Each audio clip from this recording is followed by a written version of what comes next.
Our next team is Team Carbon Busters. It's a team of 3 Chevening and CSC alumni from Pakistan.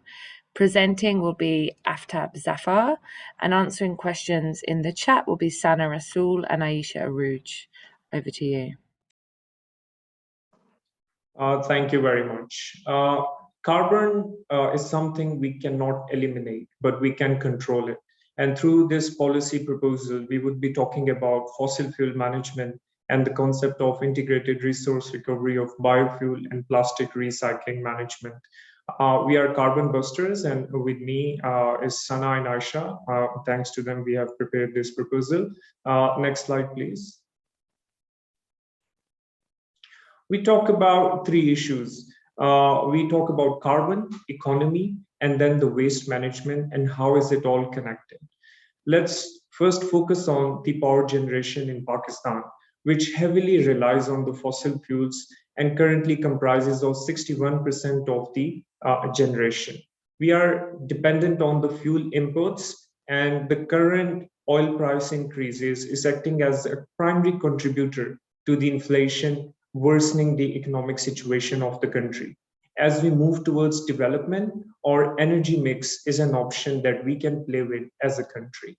Secondly, we have 20,000 million tons of agriculture waste and 30 million tons of municipal waste, which is being dumped. So keep that in mind as a challenge and as an opportunity. Third, we are ranked as 15th in the list of countries with the most mismanaged plastic in the world. Next slide, please.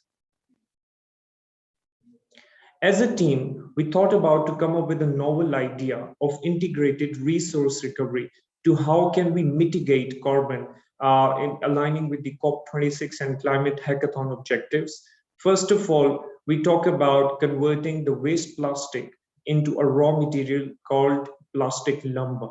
Now we can use this idea to lower the amount of carbon as the plastic is produced by fossil fuels primarily. Secondly, biofuels, which can be generated through bioreactors and digesters using the process of anaerobic digestion, and which we can use and lower the carbon by reducing or actually making it as an alternative fuel. Last, we talk about the fossil fuel usage, and our idea is to prioritize as a country low carbon fuels, leaving less carbon footprint in the country. Secondly, introducing carbon taxation in Pakistan. And finally, controlling the industrial emissions by making it mandatory for the development and implementation of net zero strategies which align with the global goals. To talk about it in detail, I would request Sana to give us an overview of implementation and the impact of the proposal. Thank you.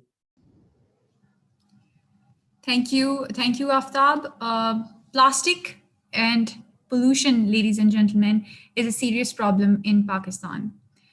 Around 30 million people in Pakistan do not have access to clean water due to improper waste management practices. The air quality in many of Pakistan's cities is at least 6 times worse than what is considered safe by World Health Organization standards. And River Indus, which is one of the main rivers in the country, is among the 10 most polluted rivers in the world. A recent government report indicated that around 130,000 people in Pakistan lose their lives to climate change each year. So this idea of the Integrated Resource Recovery Center that Aftab has just explained aims to reduce, reuse, and recycle this waste to prevent pollution problem plaguing Pakistan. We are addressing 3 Sustainable Development Goals, which include SDG 13 on climate action, SDG 3 on good health and well-being, and SDG 7 on affordable and clean energy. The idea of energy transition that Aftab 1 minute remaining aims to convert at least half of the fossil fuel plants in the country to co-firing and cogeneration by 2050. The implementation strategy of our project, on the next slide, please, includes the next slide, please. The implementation strategy includes the development of a think tank for energy-related carbon control, which collaborates with public and private stakeholders. We'd also need to gather comprehensive data on plastic waste that's generated in Pakistan and the potential for generating biofuel in the country. We would need to create the blueprint for an integrated resource recovery center, which includes the designing, implementation, operation, and management of the plant itself. The idea of an IRRC is scalable and it depends on waste characteristics. This type of system is already in operation in 2 of the cities, Mardan and Islamabad. The plant in Sorry, Mardan. Team Carbon Busters, that's actually time. If you could just summarize in one sentence to close. Sure. So the key stakeholders for this idea will include the local governments, the industries, and the municipalities. And that sums up our discussion on the IRRCs. Thank you. And I open the floor to questions, please. Thank you very much. And sorry to have to cut your presentation short there. To our judges, is there a question for Team Carbon Busters? Thanks. James, over to you. Thanks, both. Interesting proposal. So I'm interested to know what the projected lifespan of the plants is, or more specifically, for what periods do they need to continue to operate to pay back the investment, either for retrofitting existing plants or for building new plants. And the concern with this type of project is often that if the projected lifespan, say, is 30, 40, 50 years of operation, does that imply that you have to, that society has to keep generating the single-use plastic in order to feed the plant to make it economically viable? I'm interested to know how you respond to that. Thank you. Aftab, will you be taking the question or should I? Sana, I think you should take this question. Thank you, James. Thank you for the question.